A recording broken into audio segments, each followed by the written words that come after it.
అగ్ని ప్రమాదం అయితే కానీ అర్థం కాదా? ఫైర్ సేఫ్టీలో జిహెచ్ఎంసి హైడ్రా విఫలం.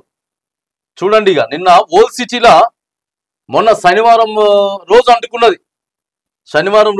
ఇక పాత బస్తీలో ఘోర అగ్ని ప్రమాదం, 17 మంది మృతుల్లో 8 మంది చిన్నారులు, 4 మహిళలు. G+2 బిల్డింగ్ లో షార్ట్ సర్క్యూట్, పేలిన 3 ఏసీ కంప్రెసర్లు, చెలరేగిన మంటలు, బయటకు వెళ్లే దారి లేక 3 సజీవ దహనం, ఊపిరాడక మరో 14 మంది. సో కన్నుముట్ట. మరి ఎందుకు జరిగింది ఇది? దేనికి ఇక్కడ షార్ట్ సర్క్యూట్ జరిగింది అనేది చూడండి ఒకసారి. అడపాదడపా మీటింగులకే పరిమితం. సిటీలో ఒకే రోజు 2 చోట్ల షార్ట్ సర్క్యూట్ ఘటనలు. చార్మినార్ ఘటనలో 17 మంది మృత్యువాత. ఎండాకాలం వరుస ప్రమాదాలు జరుగుతున్నా పట్టించుకోరా? చెరువులపై ఉన్న శ్రద్ధ ఫైర్ సేఫ్టీపై ఏది? గుల్జర్ హౌస్ ఘటనతో మండిపడుతున్నటువంటి సిటీ జనం. మరిగా ఇప్పుడు షార్ట్ సర్క్యూట్స్ ఎక్కువ అవుతా ఉంటాయి వేసవిలా, ఎండాకాలం. వాటిని మనం అధిగమించాలంటే ఏం చేయాలి? షార్ట్ సర్క్యూట్లు కాకుండా ఉండాలంటే ఏం చేయాలి? ప్రాణ నష్టం జరిగింది, ఆస్తి నష్టం అంటే ఏమన్నా అనుకోవచ్చు, కానీ 17 మంది చనిపోవడం అనేది మరి విచారణకు ఆదేశించారట. అగ్ని ప్రమాదంపై ఎంక్వైరీకి ఆదేశించిన సీఎం. ఇక ముఖ్యమంత్రులు మృతులకు 5 లక్షల ఎక్స్గ్రేషియా. ఇక అంత చచ్చిపోయిన తర్వాత ఇంకా ఆదేశించి ఏం లాభం? జరగకుండా చూసుకోవాలి కదా, జరగకుండా చూసుకోవాలి. Minute to minute. ఆదివారం తెల్లవారుజామున 5:50 గంటల సమయంలో అగ్ని ప్రమాదం జరిగింది నిన్న. సో మొన్నటి నుంచి కూడా మొన్న ఒకటి జరిగింది. ఆ తర్వాత శనివారం రోజు, ఆదివారం మరి తెల్లారుజామున సేమ్ యాజ్ ఇట్ ఈజ్ అక్కడి నుంచేలే. మరి ఈ మిస్టేక్ ఎవరిది? ప్రాణాలకు, ప్రభుత్వాలకు, విభాగాలకు, ప్రజల ప్రాణాల కంటే లెక్క లేకుండా పోయిందన్న విమర్శలు వెల్లువెత్తుతున్నాయి. ఎందుకంటే ఆడ ఏం లేవట, ఆడ ఫైర్ ఇంజన్లు రాలేదట, లేకపోతే ఇంకో సేఫ్టీ అధికారులు లేరు, ఎవరు రాలేదని చెప్పేసి గగ్గోలు పెడతా ఉన్నారు ప్రజలంతా. అక్కడ ఉన్నటువంటి ప్రజలంతా చూడు, నిర్లక్ష్యం ఖరీదు 17 ప్రాణాలు. హైదరాబాద్ లో భారీ భవనాల ఘటన, మృతుల్లో 8 మంది చిన్నారులు, 5 మహిళలు.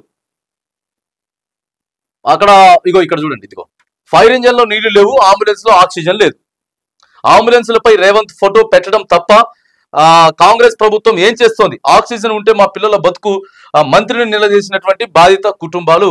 చూడండి ఎంత నిర్లక్ష్యం వహిస్తా ఉందరో. నిర్లక్ష్యం అసలు అక్కడ కళ్ళకి కట్టొచ్చినట్లుగా అనిపించిందట. నిర్లక్ష్యం కళ్ళకి కట్టొచ్చినట్లు కనిపించింది. అంత చాలా ఇబ్బందులు ఉన్నటువంటి పరిస్థితి ఉన్నది అక్కడ.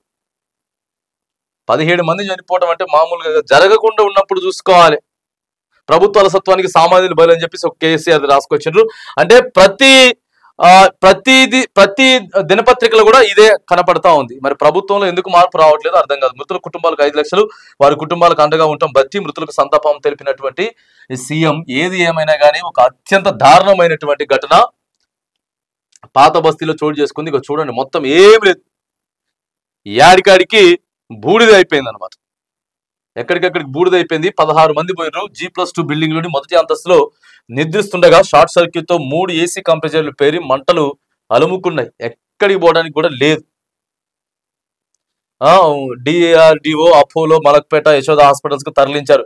ఘటనపై ప్రధాని మోదీ, సీఎం రేవంత్ రెడ్డి కూడా తీవ్ర దిగ్భ్రాంతి వ్యక్తం చేసినట్టయితే రాశారు. కానీ జరగకుండా ఏం చేయాలి అనేది మాత్రానికి ఏం చర్యలు తీసుకుంటున్నారు, అక్కడ ఎవరు అధికారులు ఉన్నారు, అసలు దానికి ఎందుకు జరిగింది, జరగకుండా ఉండాలంటే ఏం చేయాలి అనేది మరి ప్రభుత్వం ఎంత లోతుగా ఆలోచిస్తా ఉన్నదా, ఎట్లా ఆలోచిస్తా ఉన్నది?